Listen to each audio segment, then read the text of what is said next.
कौन बड़ा मूर्ख। दो सेठ आपस में बात कर रहे थे और दोनों के दोनों सेठ अपने नौकरों से बेहद दुखी थे। तभी पहले सेठ ने दूसरे सेठ से कहा, अरे मैं तो बड़ा दुखी हो गया। इतना मूर्ख नौकर मिला है कि समझा समझा के मेरा दिमाग खराब हो जाए, निकाल भी नहीं सकता, बहुत विश्वसनीय है। दूसरा सेठ, अरे भैया तुम अपने नौकर को बोल रहे हो, मेरा नौकर तुम्हारे नौकर से भी 4 गुना मूर्ख है, कहो तो नमूना दिखा दूं। पहला सेठ, हाँ हाँ दिखाए भैया, हम देखते हैं कि हमारा नौकर बहुत मूर्ख है या तुम्हारा नौकर बहुत मूर्ख है। दूसरा सेठ, अरे रामू इधर, या ये लो 10 रुपए और बाजार जाकर टीवी ले आओ। नौकर, जी सेठ जी अभी लाया। पहला सेठ, देखा 10 रुपए दे रहा हूँ टीवी लाने के लिए और वो कह रहा जी सेठ जी ला रहा हूँ। पहला सेठ, बस इतनी सी बात, अभी देखो हमारा नौकर कितना मूर्ख है। अरे सुशील। नौकर, जी सर जी। अरे जरा मेरे ऑफिस जाओ और ऑफिस जाकर यह पता करो कि हम वहाँ हैं या नहीं। नौकर, जी सेठ जी जाता हूँ अभी। दोनों सेठ आपस में बात करने लगे। देख लिया, मैं तो परेशान हो गया, मैं यहाँ बैठा हूँ और मैं कह रहा हूँ मैं वहाँ हूँ कि नहीं हूँ और वह जा रहा है देखने के लिए मुझे। दूसरा सेठ, उफ क्या करे इनका। उधर वह दोनों नौकर रास्ते में मिल गए। जो नौकर ऑफिस जा रहा था उसने तुरंत दूसरे नौकर से कहा, अरे मुझे लगता है मेरा सेठ पागल हो गया है। इतना बड़ा मूर्ख सेठ मैंने नहीं देखा, टीवी लेने जा रहा था, उसने पता है क्या बोला, मुझे कह रहा है 10 रुपये में टीवी ले आओ। अरे टीवी तो मैं 4 ले आऊं, लेकिन उसे इतना भी नहीं पता कि आज इतवार है और सारा बाजार बंद पड़ा है। दूसरा नौकर, यही तो मैं कह रहा हूँ, मेरा सेठ महा पागल है। अरे इतनी दूर मुझे दौड़ाया कि वह वहाँ है या नहीं, फोन नहीं कर सकता था। एक पागल कहीं का, पता नहीं इन लोगों के पास धन कहाँ से आ जाता है, मूर्ख कहीं के। उधर दोनों सेठ आपस में बात कर रहे थे। अरे नौकर रखना भी एक बहुत बड़ी कला है, काम निकालना इन लोगों से बिल्कुल टेढ़ी खीर के बराबर है। एक दिन मैंने ऐसे ही पूछ लिया, मेरी ज्यादा जल्दी आंख खुल गई। मैंने अपने नौकर को जगा कर कहा, जरा देखना सवेरा हो गया कि नहीं।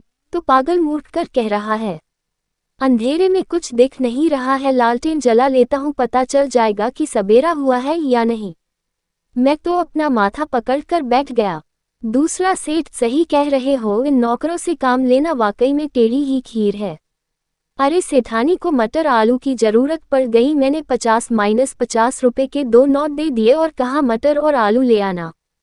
अरे बदतमीज, आधे घंटे बाद आकर कह रहा है कौन से 50 के आलू लाने थे और कौन से 50 के मटर। सेठ जी लिख दीजिए, मन तो यह क्या कि डंडे से पीट दूं। पहला सेठ, एक दिन तो हद हो गई, मैंने कहा चिट्ठी डाल के आजा डाकखाने में, तो बोलने लगा कि डाकखाना कैसा होता है। तो मैंने कहा लाल रंग का होता है, लाल रंग की टोपी होती है, मुंह खुला होता है और चिट्ठी उसके अंदर डाल आना।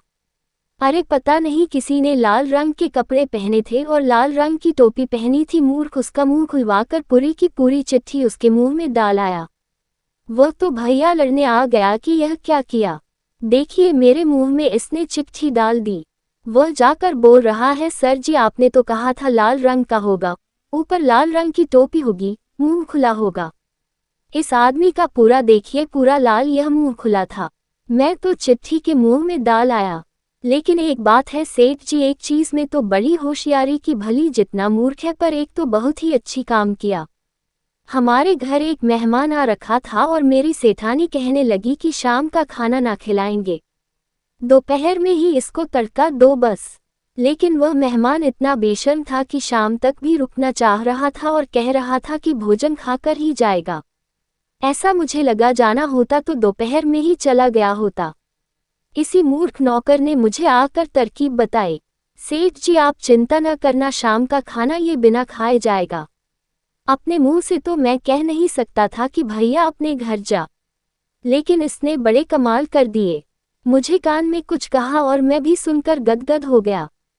कहने लगा, मैं शाम को आपसे भोजन के लिए पूछूंगा और आप मुझे ये जवाब देना। दूसरा सेठ, ऐसा क्या बताया तुम्हारे नौकर ने, जरा हमको भी तो बताओ। पहला सेठ, अरे वही तो बता रहा हूँ। दूसरा सेठ, थोड़ा धैर्य रखकर सुनो। ये फिर नौकर शाम को मेरे पास आया और मुझसे कहने लगा, सेठ जी खाने में क्या बनेगा, हलवा बनाऊं या लौकी के कोफ्ते। इस मूर्ख ने मुझे जो बोलने को बोला था मैंने तुरंत बोल दिया, अरे तूने हमें राक्षस समझा है क्या? दोपहर में तो खाना खाया है।